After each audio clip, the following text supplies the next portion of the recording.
الحمد لله رب العالمين والعاقبة للمتقين والصلاة والسلام على نبيه الأمين أما بعد قال الله تبارك وتعالى تبارك الذي نزل الفرقان على عبده ليكون للعالمين نذيرا 19واں پارہ جو تھوڑا پہلے سورہ فرقان سے شروع ہوتا ہے. اللہ تعالیٰ کہہ رہا ہے بابرکت ہے وہ ذات جس نے فرقان کو اپنے بندے پر نازل کیا تاکہ وہ کائنات کے سبھی لوگوں کے لیے ڈرانے والا بن جائے. اللہ تعالیٰ نے یہ بتلایا کہ اللہ تعالیٰ کی ہستی بڑی ہی بابرکت ہے. بابرکت کا مطلب جیسے کہ ہم اور آپ کسی کے حق میں دعا کرتے ہیں تو کہتے ہیں بارک اللہ فیک، اللہ تعالیٰ آپ کو برکت دے. تو برکت کا کیا معنی ہوتا ہے؟ مفسرین نے برکت کا معنی ذکر کیا کہ آپ کو کوئی چیز کوئی نعمت ملے اور وہ نعمت ہمیشگی والی ہو. اللہ تعالیٰ کوئی نعمت آپ کو دے اور وہ نعمت آپ کو ہمیشہ ملے. کسی نے آپ کو کسی چیز پر دعا دے دیا، گویا جو نعمت اللہ نے آپ کو دی ہے وہ آدمی آپ کے حق میں دعا کر رہا ہے کہ اللہ تعالیٰ آپ کو بہت ساری بھلائیاں بہت ساری نیکیاں عطا کر اور وہ نیکیاں ہمیشہ ہمیش کے لیے عطا کر. یہ بابرکت چیز کا معنی ہوتا ہے. اگر کوئی چیز بابرکت ہے تو دو چیزوں کو شامل ہے. پہلی چیز کہ وہ چیز بہت زیادہ خیر اور بھلائی اپنے اندر شامل کیے ہوئی ہو. دوسری چیز وہ خیر و بھلائی ہمیشہ ہمیش کے لیے ہو. اللہ تعالیٰ نے اپنا تذکرہ یہی کیا کہ بابرکت ہے وہ ذات جس نے اپنے بندے پر فرقان نازل کیا. فرقان یعنی وہ چیز جو حق اور باطل کے درمیان تمیز کرے. ایک چیز ہے اچھی، ایک چیز ہے بری.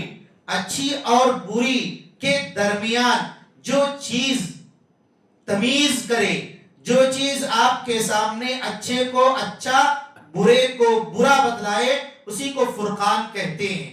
اور فرقان یہ قرآن کی ایک صفت ہے. اللہ تعالیٰ نے قرآن کی ایک صفت فرقان بتلائی ہے. گویا قرآن حق اور باطل کے درمیان فرق کرنے والی، تمیز کرنے والی چیز ہے. اور اللہ تعالیٰ نے اس قرآن کے ذریعے سے حق اور باطل کو الگ کر کے، حق اور باطل کو جدا جدا کر کے دونوں کو لوگوں کے سامنے پیش کیا کہ یہ حق ہے اور یہ باطل ہے. اللہ تعالیٰ نے اسی فرقان کو حقیقی اور سچے معبود کی پہچان کے لیے ایک بطور آلہ استعمال کیا. اللہ تعالیٰ نے کہا وَاتَّخَذُوا مِن دُونِهِ آلِهَةً، جن لوگوں نے اللہ کے علاوہ کو معبود بنایا، لا يخلقون شيئا وهم يخلقون، وہ کسی چیز کو پیدا نہیں کر سکتے بلکہ یہ خود پیدا کیے گئے ہیں. اللہ تعالیٰ معبودان باطلہ کی صفت بیان کر رہا ہے کہ جو باطل معبود ہوگا اس کے پاس پیدا کرنے کی صفت نہیں ہوگی. دوسری چیز وہ مخلوق ہوگا، خالق نہیں ہو سکتا. تیسری چیز اس کے پاس نقصان اور نفع کی صلاحیت نہیں ہوگی، یعنی وہ نہ تو نقصان کو ختم کر سکتا ہے اور نہ نفع آپ تک پہنچا سکتا ہے. اسی طرح سے وہ زندگی اور موت کا مالک نہیں ہوگا. اسی طرح سے وہ مرنے کے بعد دوبارہ اٹھانے کی طاقت نہیں رکھتا ہوگا. یہ معبودان باطلہ کی صفت ہے. یعنی وہ جو پیدا نہ کر سکے، وہ جو خود مخلوق ہو، وہ جو نہ تو نقصان کو دور کر سکے اور نہ نفع کو دے سکے، وہ جو نہ موت دے سکے، وہ جو نہ زندگی دے سکے، وہ جو نہ مرنے کے بعد دوبارہ ہمیں اٹھانے پر طاقت رکھتا ہو۔ یہ 6 صفتیں اللہ تعالیٰ نے اپنے لیے بنائی ہیں، اور ایک معبود باطل یہ صفت کبھی نہیں رکھ سکتا۔ گویا یہ فرقان ہے حقیقی اور سچے معبود کے درمیان۔ مشرکین مکہ نے ایک اعتراض رسول پر کیا، ایک اعتراض قرآن پر کیا۔ کہا وَقَالُوا مَا لِهَذَا الرَّسُولِ يَأْكُلُ الطَّعَامَ وَيَمْشِي فِي الْأَسْوَاقِ، اس رسول کو کیا ہو گیا، یہ بازاروں میں چلتا ہے، گھومتا پھرتا ہے اور کھاتا پیتا ہے۔ یہ کفار کا اعتراض تھا، یہ تو ہم جیسا بشر ہے، جس طرح ہم کھاتے پیتے ہیں، چلتے پھرتے ہیں، گھومتے ہیں، ایسے یہ بھی چلتا پھرتا ہے۔ لولا انزل الیہ ملک، اس کے ساتھ کیوں نہ کوئی فرشتہ اتار دیا جاتا۔ گویا کفار نے اپنے لیے اپنے جیسا نبی تسلیم نہیں کیا، بلکہ ان کا مطالبہ تھا کہ اس نبی کے ساتھ کوئی فرشتہ ہوتا جو ہمیں دکھتا۔ اللہ تعالیٰ نے کہا یوم یرون الملائکۃ لا بشری یومئذ للمجرمین، جس دن یہ جو ملائکہ کی فرمائش کرتے ہیں اور کہتے ہیں کہ اللہ تعالیٰ کیوں نہیں فرشتہ اتار دیتا، یوم یرون الملائکہ، جس دن یہ فرشتوں کو دیکھیں گے، لا بشری یومئذ للمجرمین، اس دن مجرمین کے لیے کوئی خوشخبری نہیں ہوگی۔ فرشتوں کو دیکھنے کے بعد انسان کی حالت خراب ہو جاتی ہے۔ ملک الموت جب انسان کے پاس اس کے جاگنے کے عالم میں آتا ہے تو اس کی روح اس کے پورے جسم میں دوڑنے لگتی ہے۔ تو جس دن یہ ملائکہ کو دیکھ لیں گے اس دن ان کی حالت خراب ہو جائے گی۔ اسی کا تذکرہ اللہ نے کیا ہے اور کہا وَيَقُولُونَ حِجْرًا مَحْجُورًا، اور یہ کہتے پھریں گے کہ دور رہو، قریب نہیں آنا۔ حجر کہتے ہیں کوئی خوفناک اور مصیبت زدہ چیز جو آپ کے پاس آئے اور آپ اس سے کہیں میرے قریب نہیں آنا، مجھ سے دور رہنا۔ تو جس دن یہ ملائکہ کو دیکھیں گے ان کے لیے کوئی خوشخبری نہیں ہوگی، بلکہ یہ کہتے پھریں گے مجھ سے دور رہنا، میرے قریب نہیں آنا، میرے قریب نہیں آنا۔ یہ فرشتوں کو دیکھنے کے بعد مشرکین کی حالت ہوگی۔ ان کا جو قرآن پہ اعتراض تھا وہ یہ کہ کیوں اللہ نے ایک ساتھ پورے قرآن کو نہیں اتارا، یعنی ان کے جو اعتراض ہیں اگر اللہ تعالیٰ من وعن وہ دے دیتا پھر بھی یہ تسلیم کرنے والے ماننے والے نہیں تھے۔ جیسا کہ ہم اور آپ معاشرے میں رہتے ہیں، بہت سارے لوگ کسی چیز کا سوال کرتے ہیں، حالانکہ منع کرنے کے باوجود بھی اس چیز کو کرتے ہیں۔ آپ لاکھ دلیل دے دیں، ان کو سمجھا دیں، ان کے دماغ میں وہ بات اتار دیں اور یہ کہیں یہ غلط ہے یہ صحیح ہے، لیکن وہ وہی کریں گے جو ان کے دل میں ہے، جو غلط کام ان کا ارادہ کرنے کا ہے۔ تو اللہ تعالیٰ نے مشرکین کی نفسیات کا تذکرہ کیا کہ یہ ماننے والے نہیں ہیں، بس یوں ہی دعویٰ کرتے ہیں کہ اللہ تعالیٰ تو دے گا نہیں اور ہم بڑے اونچے اور بڑے آگے چلے جائیں گے، ہماری بات کا جواب بھی نہیں دے پائیں گے۔ اللہ تعالیٰ نے پیارے نبی کے ذریعے جواب دیا كَذَلِكَ لِنُثَبِّتَ بِهِ فُؤَادَكَ، یہ قرآن کے الگ الگ نازل ہونے پر اعتراض کرتے ہیں۔ دراصل قرآن کو الگ الگ اس لیے اتارا گیا ہے تاکہ آپ کا دل مضبوط ہو جائے اور اس چیز کو لینے کے لیے، اس چیز کو قبول کرنے کے لیے آپ کا دل تیار ہو جائے۔ آج ہم اور آپ دنیا کی بہت ساری کتابیں، دنیا کے بہت سارے اصول اور قواعد پڑھتے ہیں، اسکول میں بچے جاتے ہیں، بیک وقت ساری چیزیں سکھائی نہیں جاتی ہیں۔ دھیرے دھیرے وہ چیز اس کے ذہن میں اتاری جاتی ہے. دنیا کا کوئی بھی قانون، کوئی بھی اصول ہو، کوئی بھی ضابطہ ہو، ایک دن میں کوئی نہ وکیل بنتا ہے، نہ ایک دن میں کوئی سائنسداں بنتا ہے، نہ کوئی ایک دن میں عالم بنتا ہے. دھیرے دھیرے اسٹیپ بائی اسٹیپ کوئی چیز سیکھتا ہے. تو اللہ تعالیٰ نے قرآن کو ٹکڑوں ٹکڑوں میں نازل کرنے کی حکمت بیان کی تاکہ اس چیز کو لینے کے لیے آپ کا دل تیار رہے. کسی بھی انسان کو اگر یک بارگی جس چیز سے وہ رک رہا ہے اگر اس کو روک دیا جائے، جیسا کہ اللہ تعالیٰ نے شراب کو یک بارگی نہیں روکا، اگر اللہ تعالیٰ شراب کو ایک جھٹکے میں روکتا تو مشرکین انکار کر دیتے، یا جو نئے نئے مسلمان ہوئے تھے وہ شریعت کو ماننے سے انکار کر دیتے، ہم کیسے اس کو چھوڑ دیں. تو اللہ تعالیٰ کے یہاں کسی چیز کو الگ الگ کر کے نازل کرنے میں حکمت ہوتی ہے، کیونکہ اسی نے انسان کو پیدا کیا ہے اور اسی نے اس کے دل میں نفس رکھا ہے، اور اس نفس سے وہ بہت اچھی طرح سے واقف ہے. تو اللہ تعالیٰ نے ان کا جو ایک اعتراض تھا کہ رسول کھاتا پیتا ہے، فرشتہ کیوں نہیں اتار دیا جاتا، اللہ نے جواب دیا. اللہ تعالیٰ کے پاس کسی چیز کا ادھار نہیں ہوتا، اللہ فوراً اس کا جواب دیتا ہے. ان کا اعتراض تھا، اللہ نے جواب دیا جب فرشتے اتار دیں گے اور فرشتوں کو دیکھ لو گے تو تمہارے لیے خوشخبری نہیں ہوگی، تم یہ کہتے ہی پھرو گے ہمارے قریب نہیں آنا، ہم سے دور رہنا. اور ان کا جو دوسرا اعتراض تھا قرآن پر، قرآن کیوں نہیں ایک ساتھ نازل نہیں کیا گیا، کیوں الگ الگ 20 پہ 3 سال 23 سال میں اتارا گیا. تو اللہ نے اس کا بھی جواب دیا تاکہ دل میں بآسانی وہ چیز اتر سکے، شریعت کو بآسانی قبول کیا جا سکے. آگے رسول اللہ صلی اللہ علیہ وسلم اپنی امت کے خلاف اللہ سے شکایت کریں گے. وقال الرسول یا ربی ان قوم اتخذوا هذا القرآن مہجورا. او نبی جو اپنی امت کا سب سے بڑا خیر خواہ، جو اپنی امت کے لیے پل صراط پہ رب سلم سلم امتی امتی کا ورد کرے گا کل قیامت کے دن، وہ نبی اپنی امت کے خلاف اللہ تعالیٰ سے حجت کرے گا، اللہ تعالیٰ کے دربار میں مقدمہ دائر کرے گا. وقال الرسول یا ربی ان قوم اتخذوا هذا القرآن مہجورا.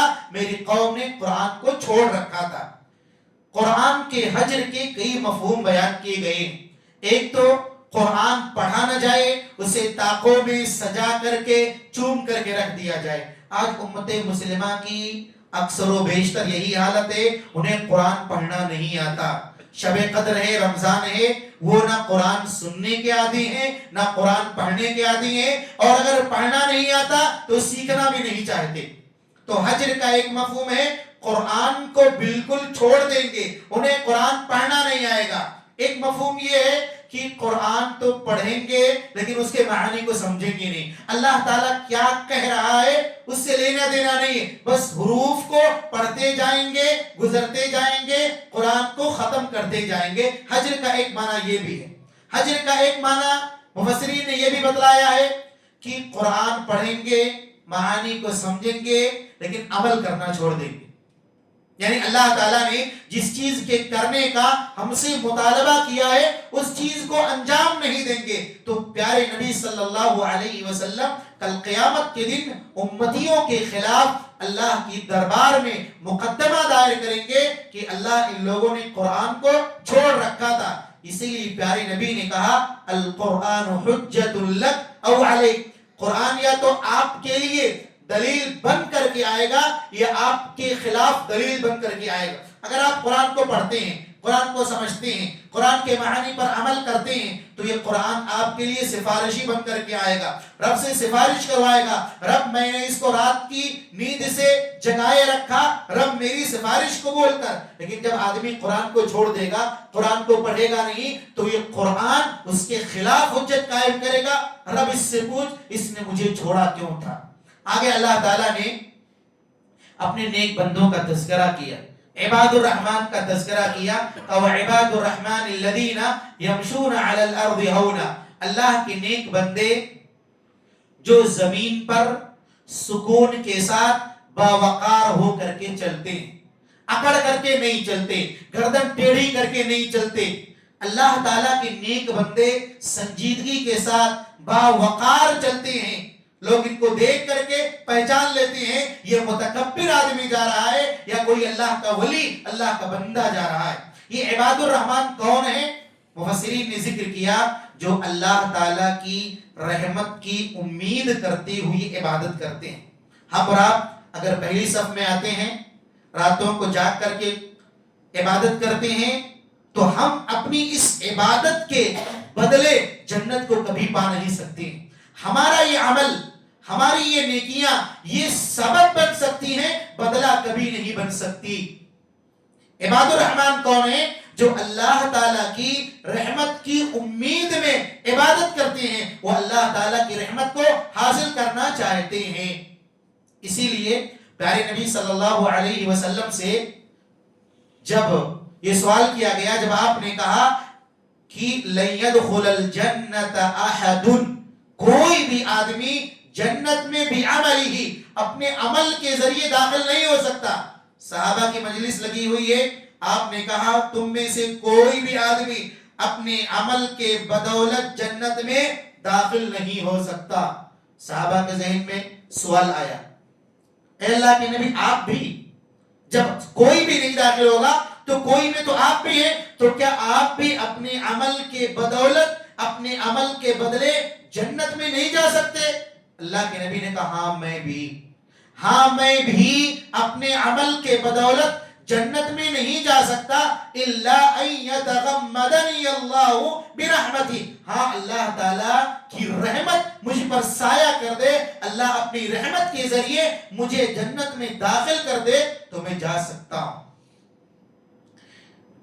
علامہ ارشاد الحق اثری نے ایک واقعہ بیان کیا ہے کہ ایک عابد تھا، پوری زندگی اس نے اللہ کی عبادت کی، پہاڑوں میں چلے گیا، لوگوں سے کٹ گیا، لوگوں سے تعلقات ختم کر لی، صبح و شام مکمل اس نے اللہ کی بندگی میں اپنے آپ کو لگا دیا۔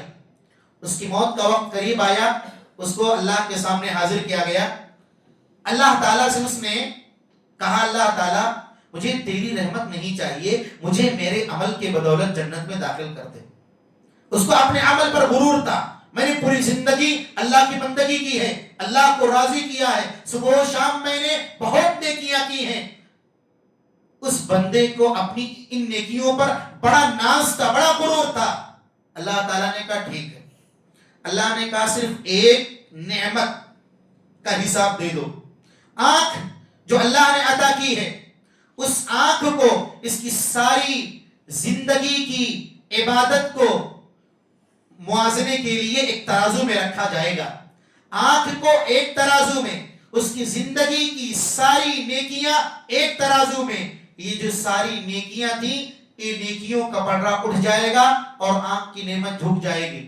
جب وہ دیکھے گا میں اپنے عمل سے نجات نہیں پا سکوں گا تو کہا رب تیری رحمت کا متلاشی، اللہ تعالیٰ مجھے اپنے عمل کے ذریعے جنت میں نہیں جانا ہے، مجھے تیری رحمت کے ذریعے جنت میں جانا ہے۔ تو کہنا یہ ہے کہ نہ تو نبی صلی اللہ علیہ وسلم اپنی عبادت کے بدلے میں جنت میں جا سکتے ہیں، نہ کوئی دنیا میں اور عبادت گزار، کوئی ولی اللہ، کوئی پیر، کوئی فقیر دنیا میں اپنے عمل کے بدولت جنت میں جا سکتا ہے۔ جب تک رب کی رحمت نہ ہوگی تب تک دنیا میں کوئی آدمی جنت میں داخل نہیں ہو سکتا۔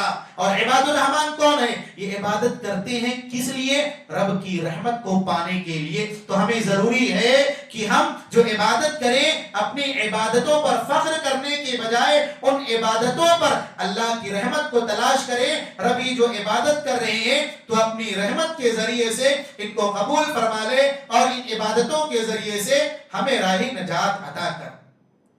اسی طرح عباد الرحمن کی سب سے اچھی دعا یہ ہوگی، وہ کہیں گے ربنا هب لنا من ازواجنا وذرياتنا قرة اعین، اے رب تو ہماری بیویوں کے ذریعے سے اور ان سے ہونے والی اولاد کے ذریعے سے آنکھوں کی ٹھنڈک عطا کر. بیویاں، بیٹیاں، بچے آنکھوں کی ٹھنڈک کب بنیں گے؟ مفسرین نے ذکر کیا، آدمی گھر داخل ہو، بیوی تسبیح پڑھ رہی ہے، کھانا بنا رہی ہے، بیوی قرآن پڑھ رہی ہے، بیوی نفل نماز پڑھ رہی ہے، بچے قرآن پڑھ رہے ہیں، بچے ذکر و اذکار کر رہے ہیں. جب بیوی کو اللہ کی اطاعت میں، بچوں کو اللہ کی اطاعت میں یہ عباد الرحمن دیکھتے ہیں تو ان کے دل کو بڑا سکون ملتا ہے کہ اللہ نے مجھے اچھی ذریت، اچھی اولاد، اچھا خاندان، اچھی بیوی عطا کی ہے. یہ نیک لوگوں کی صفت اللہ نے بیان کی کہ بیویاں اور بچے آنکھوں کی ٹھنڈک کب بنیں گے؟ جب یہ اللہ کی اطاعت، اللہ کی بندگی، اللہ کی فرما برداری میں صبح و شام گزاریں گے. اور صبح و شام فرما برداری کیسے ہوگی؟ قرآن پڑھیں گے، نوافل پڑھیں گے، ذکر و اذکار کریں گے، جو اللہ تعالیٰ نے کرنے کا حکم دیا ہے وہ چیز انجام دیں گے. تو ضروری ہے کہ ہم اور آپ اللہ تعالیٰ سے دعا کریں کہ اللہ تعالیٰ ہمیں فرقان عطا کر، تاکہ ہم اس کے ذریعے سے حق اور باطل کے درمیان تمیز کر سکیں. اور اللہ تعالیٰ تو ہمیں عباد الرحمن میں بنا جو تیری رحمت کے ذریعے جنت میں جانا چاہتے ہیں. اور اللہ تعالیٰ تو رمضان کی نیکیوں کو ہمارے لیے قبولیت کا ذریعہ بنا، اور بیویوں کو اور اولاد کو، لڑکیوں کو تو آنکھوں کی ٹھنڈک بنا اور انہیں عبادت میں زندگی گزارنے کی توفیق عطا فرما، اور انہیں عبادت کرتا ہوا ہمیشہ رکھ، اور عبادت ہی میں ان کی زندگی گزرتی رہے. اللہ تعالیٰ سے دعا ہے کہ اللہ تعالیٰ تو ہمیں نیک عمل کی اور اچھی سمجھ کی توفیق عطا فرما. وآخر دعوانا ان الحمد للہ رب العالمین.